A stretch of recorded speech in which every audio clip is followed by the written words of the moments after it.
तस्वीरों को देखते रहिएगा, मेरी बात भी सुनते रहिएगा। ये तस्वीरें बताती हैं कि इजराइल की संसद के भीतर इजराइल के सांसदों से घिरे हुए प्रधानमंत्री न सिर्फ उनकी लोकप्रियता है, बल्कि भारत और इजराइल के संबंधों में जो गहराई है, जो भावनात्मक लगाव है दोनों देशों के बीच और दोनों देशों के लोगों के बीच में, वह भी आपको यहाँ दिखाई पड़ता होगा। नेतन्याहू नरेंद्र मोदी के ठीक बगल में हैं।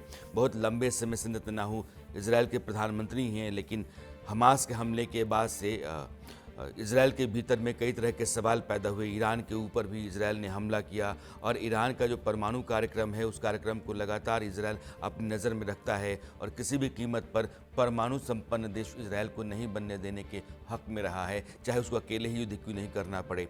अपने तेवर अपने मिजाज का देश है, बहुत छोटा देश है, लेकिन जो पर कैपिटा इनकम है इजराइल का वो 32 लाख रुपए का है, जबकि भारत में पर कैपिटा इनकम 1,80,000 का है। यानी कि भारत के एक आदमी की आमदनी के मुकाबले इजराइल के एक आदमी की आमदनी आप देखिए तो लगभग वो 20 गुना है। और यह तस्वीर इजराइल की सांसद 120 सांसद चुन करके आते हैं। इजराइल की एकमात्र लेजिस्लेटिव बॉडी है जिसको नेसेट कहते हैं और ये यरूशलेम में है। इजराइल की राजधानी तेल अवीव है, लेकिन यरूशलेम में है। और एयरपोर्ट पर उतरने के बाद गुरियन एयरपोर्ट, जो वहाँ का मशहूर एयरपोर्ट है, वहाँ प्रधानमंत्री उतरे और नेतन्याहू ने अपनी पत्नी सारा के साथ उनका एयरपोर्ट पर स्वागत किया। उसके बाद दोनों नेताओं की एयरपोर्ट के आसपास बैठक हुई और फिर वहाँ से वो यरूशलेम के निकल गए।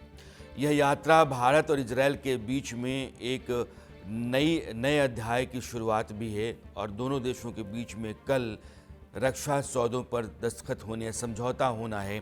भारत कई चीज़ें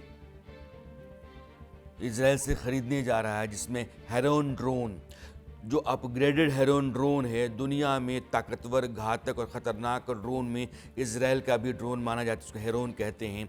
भारत हेरोन का इस्तेमाल करता है। हमारी सरहदों पर जितना सर्विलांस है, ज़्यादातर सर्विलांस या निगरानी हेरोन ही करता है, जो ड्रोन है।